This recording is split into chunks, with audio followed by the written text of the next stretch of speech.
for the Hugos and for fans? What do you think is the right, best path out of where we are? You know, I don't know if there is an easy way out of where we are. I've been debating this online. I've been talking about this.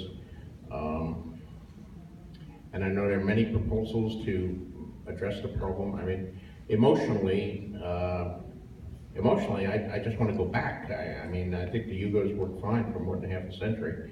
And, you know, they weren't perfect. No award is perfect. Sometimes the wrong story wins or whatever, or you don't agree with what won. But, you know, that's the way the game is played. If they were perfect, I wouldn't have lost 17 of them.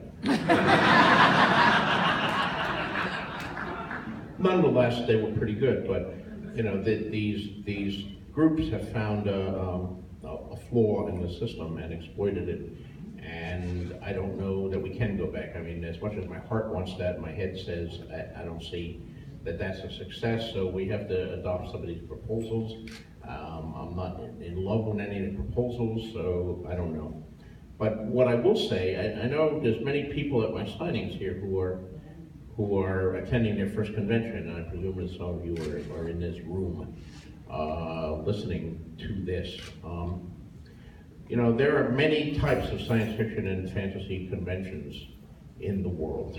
Some of them are commercial operations that are put on for profit by corporations that make their money through that. And I've spoken at some of those. I've received handsome fees for speaking at some of them. If you go to conventions that have a lot of actors from your favorite shows or movies, those are probably a commercial convention for which those actors are being paid fees for that. And when you go to a convention like that, you buy a ticket to the show. That's what they call them, shows. They may have convention in their name, but the people who run them say, oh, we're going to do the show in Cleveland or Las Vegas, and you buy a ticket. But this convention and other conventions like it are a very different beast.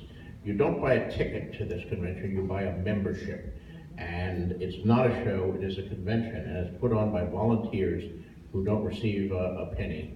And none of the guests that you're seeing here tonight have received any money. I mean, we've gotten our expenses paid, so, you know, my airfare was paid, my room was paid, and that's true of all of these guests who've been up there with money that's been raised for the membership. But we're not receiving a speaking fee. We don't charge for autographs, none of the things.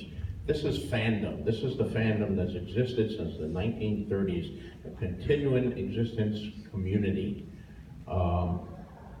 And this is what I mean when I talk about people being a fan. And I hope that some of you who are attending for the first time, you know, first of all, I hope you all have a good time, because fandom is a very welcoming thing. We welcome everybody in fandom. We welcome people regardless of their age and their skin color and their religion and their sexual orientation.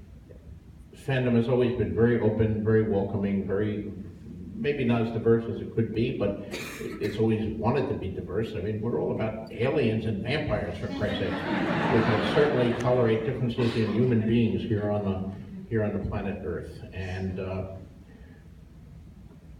some of you may never go to another convention, but I hope that you are having a good time and that you're feeling some of the warmth of fandom, and that you'll become part of this community, this ongoing community, and maybe you'll volunteer next year, and maybe some of you will sell some stories and be a writer, and you may be listening to panels this year, but in 3 or 4 years you'll be on a panel, or you'll be giving a speech, and in 10 years one of you will be up here doing the interview, or being interviewed, or being a guest of honor. You know, in another 50 years, when we have BaltiCon 100, there'll be another lineup of really old people on the stage. You might be one of them being celebrated for that. You're joining a community, and at the center of this community, as it has been since 1939, is WorldCon, the World Science Fiction Convention, which used to be the biggest convention in the world, gathering all the tribes. But as the world of science fiction has got bigger and bigger, other conventions have gotten much larger. Things like DragonCon and San Diego Comic-Con.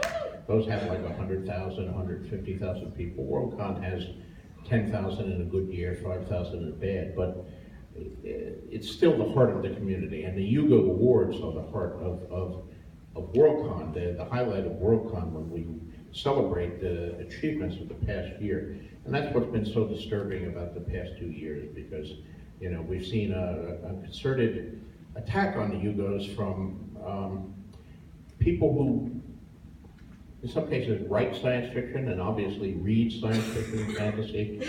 And, you know, there's a dispute over what fan means. They say we're fans too. Well, they're fans too in the sense that they read and like science fiction and fantasy, but they're not members of the community. In fact, some of them express quite a bit of disdain for the community and for WorldCon. Say, we never go to WorldCon, we never go to those kinds of conventions. But nonetheless, they want to dictate who gets the Hugos.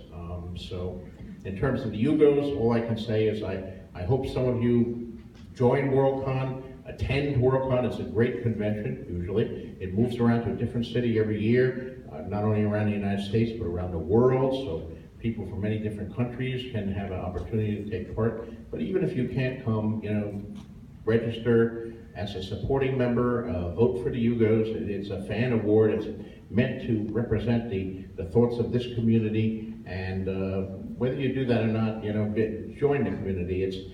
I do believe in this whole idea of community, whether it's Santa Fe, New Mexico, or Bayonne, New Jersey, where I grew up, or my larger family of fandom.